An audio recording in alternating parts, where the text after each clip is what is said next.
Thank you very much. Thank you. Thank you. I'm Stewart Lee. Welcome to Stewart Lee's comedy vehicle. The sat-nav is off. Every week I'm talking about different things. That's how it works. You've seen television before. Tonight we're going to be talking about books. Books. Now, if you've only ever read one book in your life, I highly recommend you keep your mouth shut. The world of books used to be a magical thing, didn't it, the world of books? But in 1439, when Johann Gutenberg invented the printing press, could he ever have foreseen the nightmare scenario where one day every single person in Britain would own their own copy of Russell Brand's My Bookie Book? You can read Russell Brand's autobiography and dismiss it as rubbish, if you like. Or you can dismiss it as rubbish without reading it to save time, if you prefer.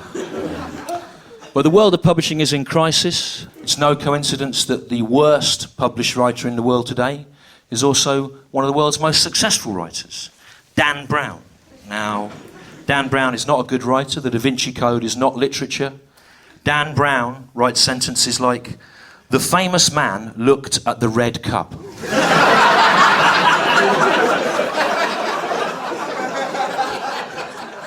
And it is only to be hoped that Dan Brown never gets a job where he is required to break bad news. Doctor, is he going to be all right? The 75-year-old man died a painful death on the large green table. It was sad. But for the past 500 years or so, we've been happy, haven't we, with the same basic categories of literature: fiction, history, biography, poetry. But in the last 2 years or so, in every high street bookshop, there is now a new category of literature: celebrity hardbacks. Everywhere you go, celebrity hardbacks. And I've become mildly obsessed with the notion of celebrity hardbacks. I went on Amazon and I bought 6 Jeremy Clarkson books, which you must never do, because it will change your Amazon customer profile in a way that can take literally thousands of man-hours to correct. Other customers who enjoyed The World According to Clarkson also purchased Mein Kampf, Women and Their 4 Uses by Jeremy Clarkson, Saplings I Have Crushed by Jeremy Clarkson, Hotwire Your Hamster by Richard the Hamster Hammond. He's not a real hamster. But my favourite celebrity hardback is actually this one. This is the second volume of autobiography by a Radio 1 disc jockey called Chris Moyles. The first volume of his autobiography is called The Gospel According to Chris Moyles. This is the second volume, and it's called The Difficult Second Book. The Difficult Second Book, which is a title that suggests a degree of irony and self-awareness largely absent from the text itself. It begins thus, in big letters: "Welcome, reader, to the first page of text." And you might look at that and think, that's funny and clever, but it isn't.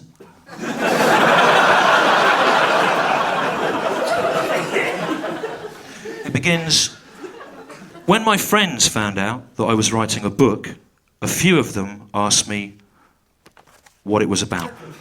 When my friends found out that I was writing a book, a few of them asked me what it was about. Now, I don't presume to know everyone in this room personally, but I think it's reasonable to assume that if any of us said to our friends, "I'm writing a book," then pretty much all of them,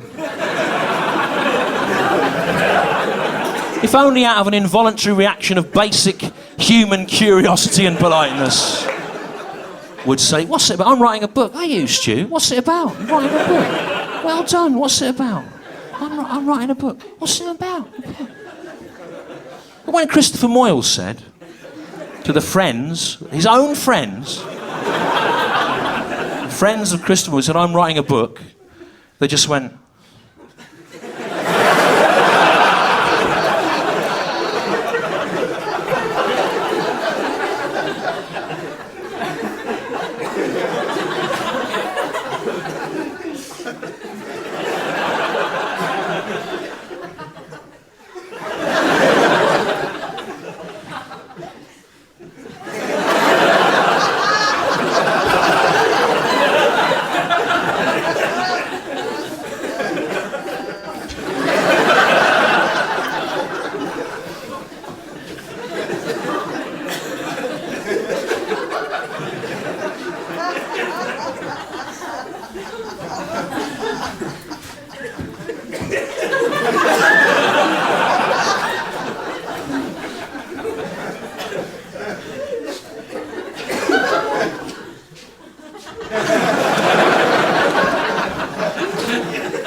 Even the news that one of their number was writing a book was not enough to stir the friends of Chris Moyles from their alcohol and porn-induced comas.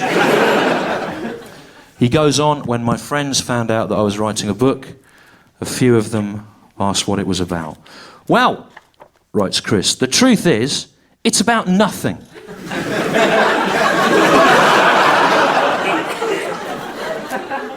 Just stuff.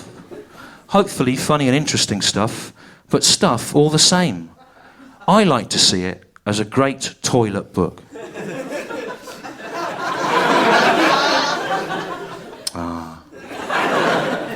The vaulting ambition of the writer. Oh, Icarus.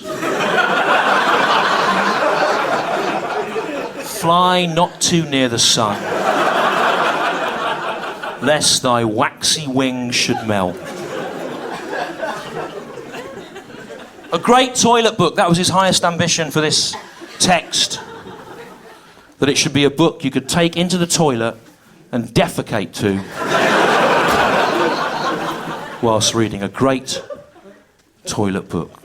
So given that he just wanted to write a great toilet book, why has Chris Moyles chosen to put on the front of this would-be great toilet book an endorsement from his celebrity friend Davina McCall, who describes this would-be great toilet book as butt-clenchingly honest? Therefore defeating the only purpose that he had in mind for this when he wrote it, the tragedy of it, the tragedy of the man. All he wanted in the goodness of his heart was to write a book you could take into the toilet and defecate to whilst reading. But so honest did he make it, so honest was it, in its nakedly honest depiction of, for example, the time that Comedy Dave put a pound coin in the pub urinal. So honest was it that it literally forced the buttocks of the reader together, preventing them from carrying out the one purpose he had in mind for this book. There is no point in writing a butt-clenchingly honest toilet book. Did William Tyndale burn at the stake in 1536 in the cause of vernacular English literature so that you could read the Gospel according to Chris Moyles? No, he didn't. In the early 1500s, William Tyndale was one of a small band of radicals who defied Pope Clement VII and translated major works into English so that anyone could read them. I know a lot of people think I am hanging out with the rich and famous, but I'm not. Normally, I sit in my local with a few pals and just talk shite like everybody else. Yes, Chris Moyles expresses such noble and improving sentiments. The common man must have celebrity hardbacks. For too long, the written word has been the preserve of the elite. William Tyndale, copying the Gospel according to Chris Moyles into English. When it comes to Loverty visits, by the way, I can usually last a few drinks before going. But when you decide to visit the boys' room, that's it. It's all over. As Comedy Day says, Once you pop, you just can't stop. Tyndall!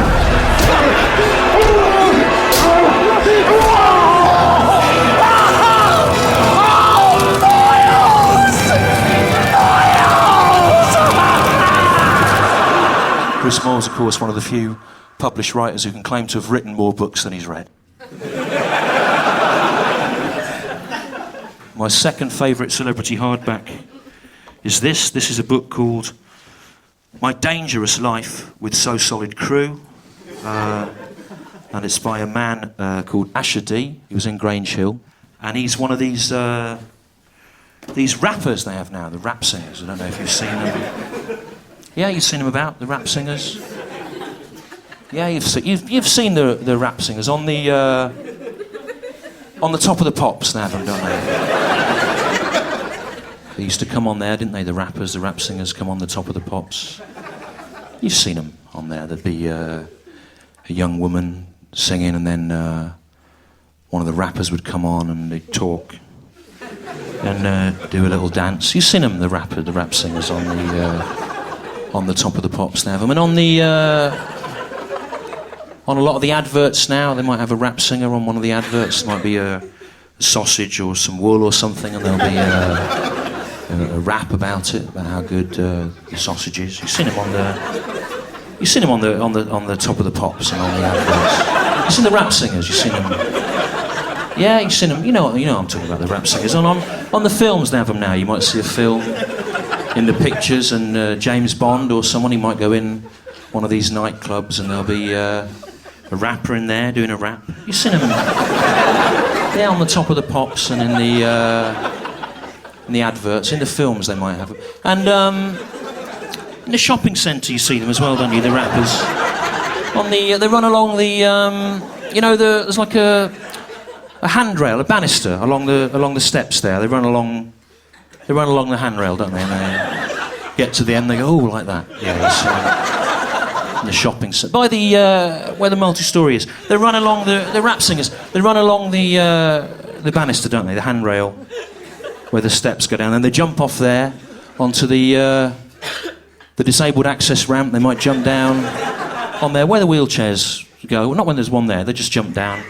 They go like that. The rap. So you see them on the top of the pops, and on the handrail. They run along the handrails, don't they?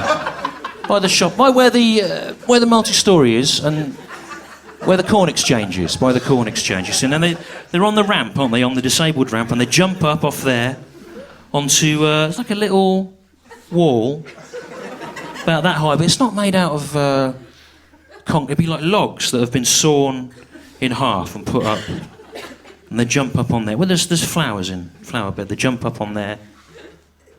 Yeah, the rappers, the rap singers, you've seen them. By where the corn exchange is, by the multi-story. Yeah, they run along the banister of the steps, and they go like that, and then they jump down on it's not just for wheelchairs, prams as well can go on it. Then they jump up on the little wall thing. Then they flip off there, don't they? And they run along the rappers to where there's where the shopping trolleys come out from Sainsbury's, and there's like a Perspex kind of cover over it. They jump up on there, don't they? Yeah, and they go, oh, like that. By the corn exchange, round the back of the multi-story. The rap singers, you see them.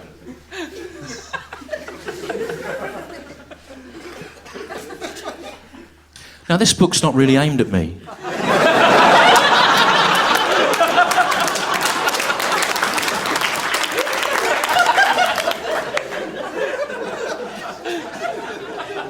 Because it was different, wasn't it, when we were young, the rap singing. It was Public Enemy and Ice-T and NWA, and it was all, social comment and all political and about the police and stuff like that.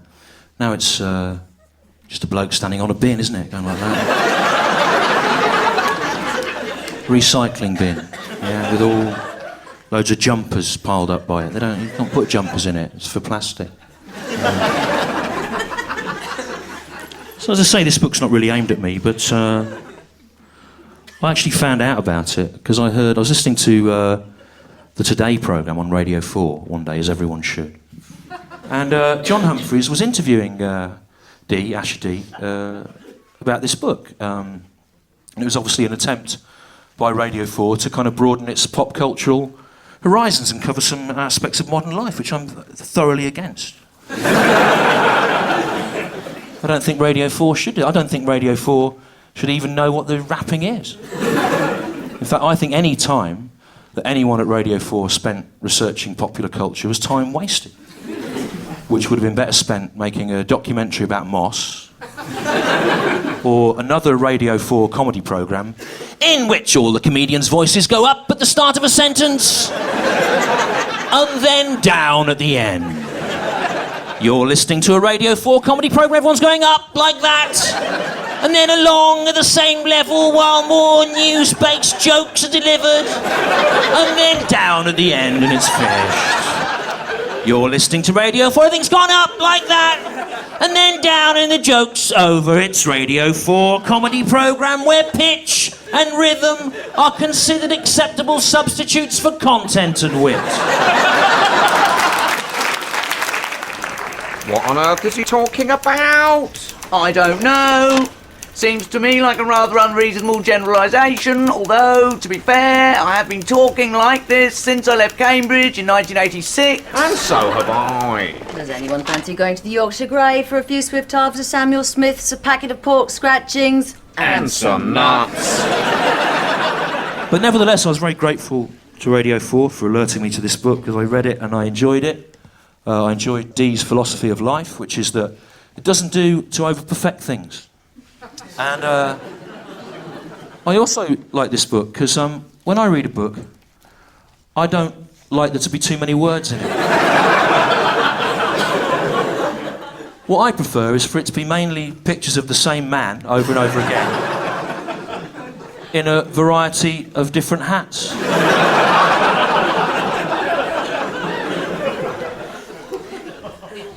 My favourite bit of this book is page 97, where there's Dee there again, look. One big picture of him, and there's two similar but smaller ones, in case you imagined what he would look like in the distance.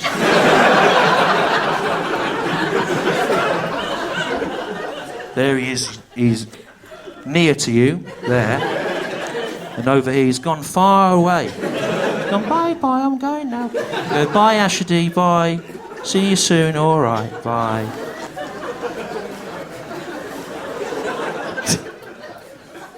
The best bit of this, right, he writes, it's the same thing with me going to jail. In a way, it's a Jesus thing. They say Jesus died for us, and in the same way, I'm going through what I'm going through, so that other people, the young people coming up, don't have to.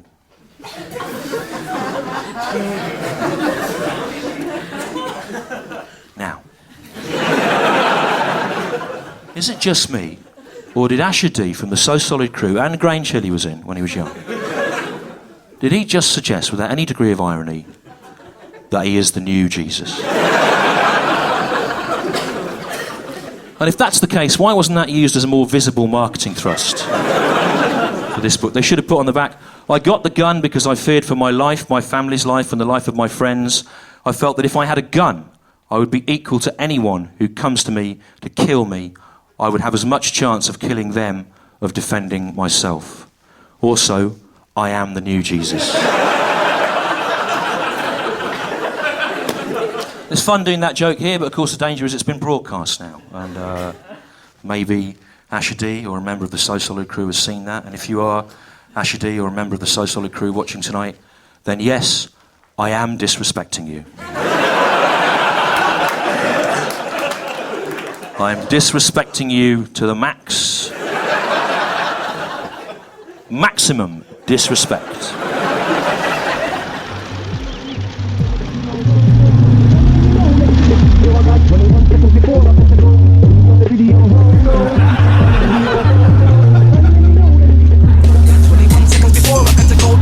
Seconds, 21 seconds, 21 seconds, 21 seconds. The world of publishing is in crisis. Publishers sell hot titles at massive discounts to supermarkets, driving independent publishers out of business. I remember when the last Harry Potter title came out, I think it was Harry Potter and the Crock of Shit. Remember that? Right, Harry Potter and the Crock of... Or Harry Potter and the Mitten of Wool. Remember that? Or Harry Potter and the Stick of Wood. Or Harry Potter and the Forest of Embarrassment. Or Harry Potter and the... Anyway, I was in Tesco's and they were literally delivering the new Harry Potters on forklift trucks, on pallets, into the supermarket. Get your books, pile up the books. Get a multi-pack of books. Why not take an extra book home, put it in the freezer? You know those Harry Potter books? You know they're for children, don't you? They're aimed at children, the Harry Potter. They're children's books. People go to me, have you read the new Harry Potter book, Stu? It's good, have you read it? No, I haven't read it. Because I'm a 40-year-old man. You should read it, Stu. It's about a wizard in a school. I'm not reading it. I'm an adult. Have you read Harry Potter, Stu, and the Tree of Nothing? No, I haven't.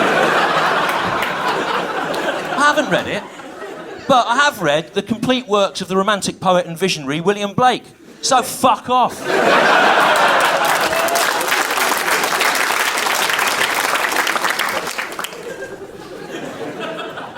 Tragic Lives is another new genre of literature. Tragic Lives.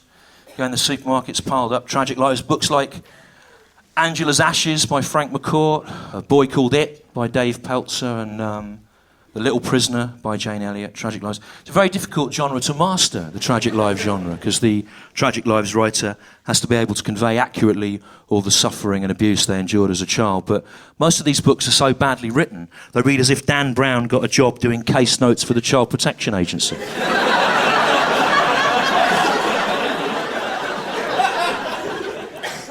The bad man's cruel hand hit my nice face.